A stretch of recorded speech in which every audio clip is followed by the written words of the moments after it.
Gusto kong i-share sa inyo ang mga pangyayari sa Team Sinusuka Rally sa Carmen, Davao del Norte kahapon. Ito, Facebook Reel.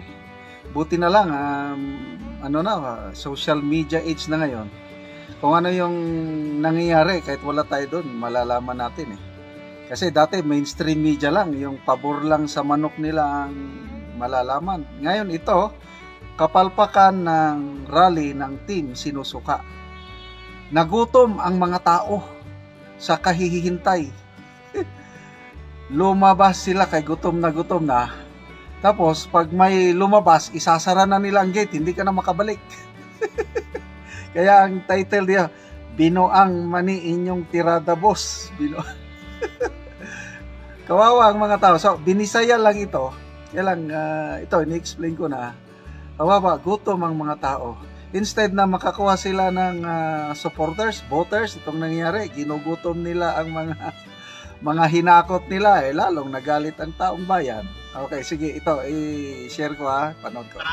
Oh. Ang gawas, dili na kasunod. Rally na yung normal, mga tao na mukhaon ba? Gutom kayo. Gutom. Kaya, support ng isar dong.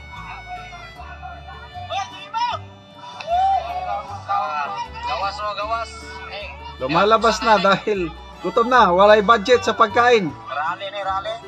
Anong lakad mo ng gate?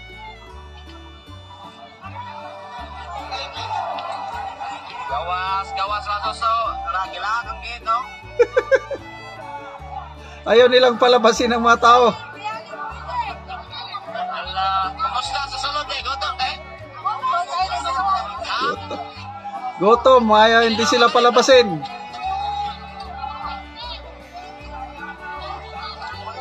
Ragilaan ang gate, no? Binuang. Kaya man. Mura magdili rally. Madamay. Dilak gate, no?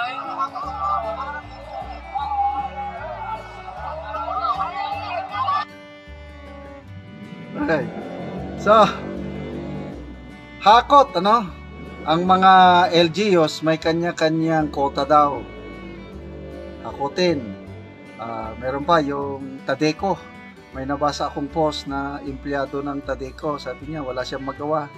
Kahit maka-Duterte siya, kailangan niya mag-attend ng rally dahil mandatory. Baka daw siya matanggal sa trabaho. Hakot sa umaga. Alas 2 pa ang start ng rally. Hindi man lang pinakain. Walang budget sa pagkain. Anong gagawin mo kung ikaw nasa loob? Maghanap ka ng pagkain. Paglabas, hanggat maaari, ayaw palabasin. Bakit? Mabawasan yung attendance sa rally. Grabe.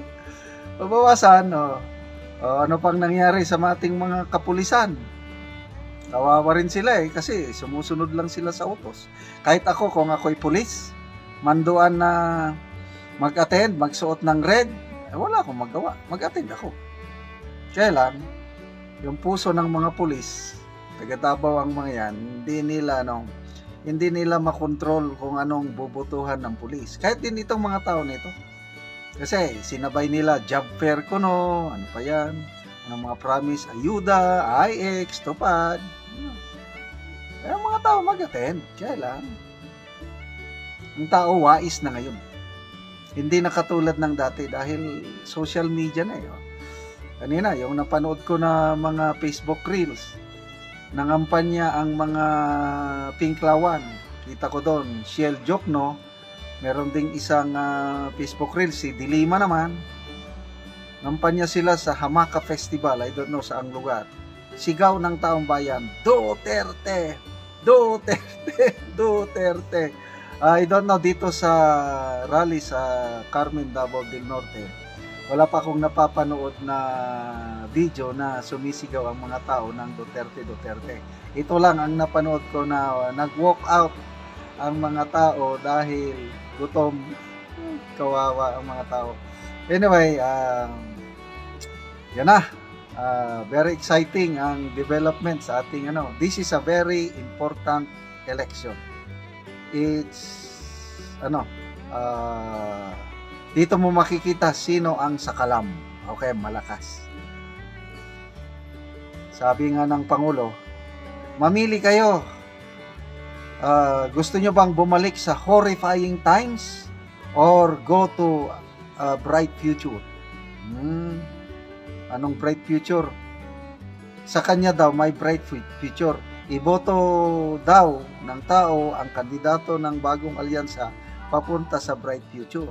Kung iboto ng taong bayan ang Team Suka, yung PDP, pabalik daw sa madilim na horrifying times, yung nakakatakot na kapanahunan. Nananaginip ng gising ang Pangulo.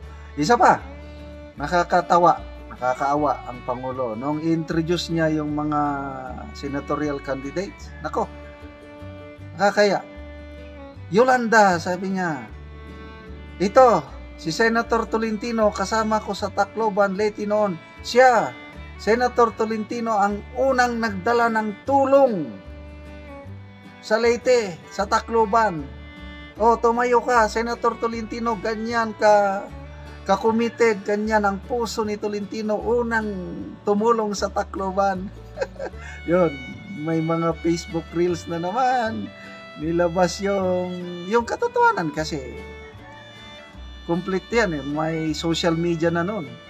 Ayan, lumabas. Ang katotohanan, si Mayor Rodrigo Roa Duterte ang unang dumating sa Tacloban. Yung grupo niya ang unang tumulong. Ang daming comments na nabasa ko sa aking vlog kagabi na Duterte ang unang dumating sa Tacloban, hindi si Tolentino. So, anong Pangulo? Nagsasabi ba ang totoo? Siguro hindi niya sinasadya. Dahil yun ang alam niya eh, na si Tolentino ang unang dumating. Kaya ang katotohanan, Duterte. Parang ganon din yung KOJC rally. Sabi niya, mga pulis, walang dalang baril. Yun ang alam niya. Kaya ang katotohanan, full pack ang mga pulis na pumasok sa KOJC compound. Anyway, pasensya na lang natin ang ating Pangulo. Kawawa naman siya. Okay mga kaibigan, salamat sa inyong palaging panonood sa ating channel. Nakakatulong po tayo sa Talaandig Tribe sa Bukidnon. Sa income ng ating channel, namimigay tayo ng libreng yero at pako para makapagpatayo ang tribo ng sarili nilang bahay o kaya'y ma-repair nila ang sira-sira nilang bahay. Namimigay din tayo ng solar lights dahil walang kuryente. So, napakadilim kung gabi, matulog sila magkain wala. So ito, panoorin nyo ang pamimigay natin ng solar lights sa mga tao na natulungan natin na bigyan ng yero at pako. Balikat kayo sa pagtulong sa tribo. Salamat sa inyong panonood, lalo na yung hindi nyo pag-skip.